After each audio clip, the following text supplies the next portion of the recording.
so this next stretch that I want to show you is a static stretch, and this is something that you're gonna hold, and you're really just gonna breathe into it and allow your body to release, because this is a really important muscle group, and it's a very large one at that. So when you're doing deadlifts and you're squatting a lot, you really wanna make sure that you're stretching your quads and your glutes, okay? So this is a big stretch for the legs, and I want you to be careful and always honor your body with where it is, because if you go too far, you can injure yourself in a static stretch, okay? And so it's really important just to honor where you're at. The first pose that I'm gonna show you, and mind you, I have already stretched, I'm already warmed up, so I am not going into this cold, okay? If I was gonna go into this cold, I wouldn't.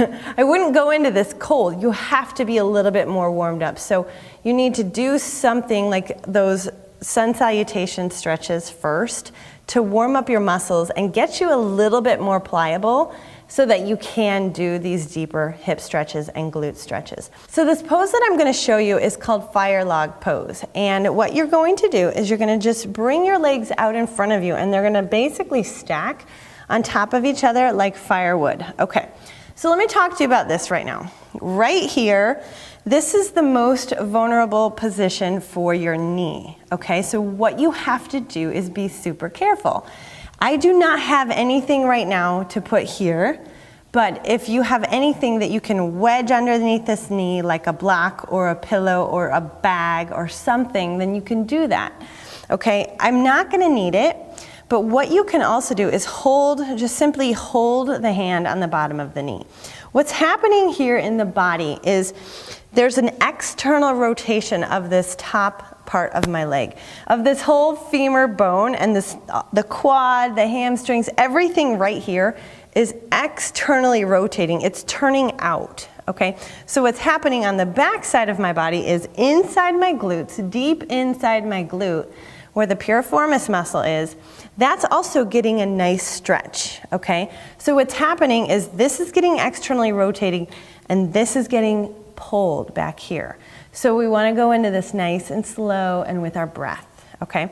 So usually, for a lot of people who have been warmed up a little bit, what's happening is you can see that my knee and my leg is starting to drop. That's what happens when the body releases and calms down and gets comfortable in this stretch. It actually just starts to go, okay, I trust this position now, I'll relax for you. And that's exactly what happens. So now my knee is no longer in jeopardy because it's level, these areas are level, so I can now just kind of let it drop a little bit.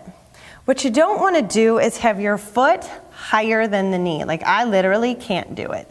And because that's how we get injured, okay? So now my leg is releasing, and now they're pretty much just stacked on top of each other. So I'm getting a mega pull here on the back side of the leg.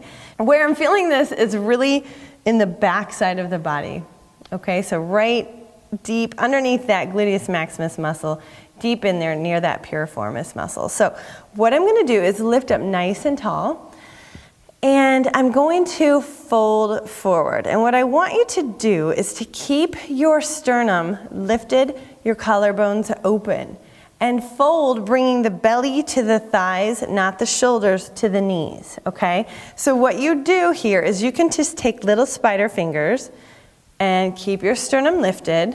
You may not even be able to get your fingers to the ground, because I can already feel that, okay? So I can feel a mega stretch right now. So I really don't need to go too much further. Now, when I'm teaching this pose in a yin yoga class, we're holding it for 5 minutes. So at the end of the 5 minutes, oftentimes people who were here and they were breathing really heavy in the beginning of the pose are almost laying their chest on the leg. So the body is really funny, and once it starts to feel more comfortable in these poses, you're gonna get more and more flexible within that practice, okay? Because I'll leave here today and I'll go do a workout tomorrow, or I will go and run, and I'll come back to the exact same thing I started with today before this practice, okay? And that's the funny thing about flexibility and why we need to practice it, because it does come and go.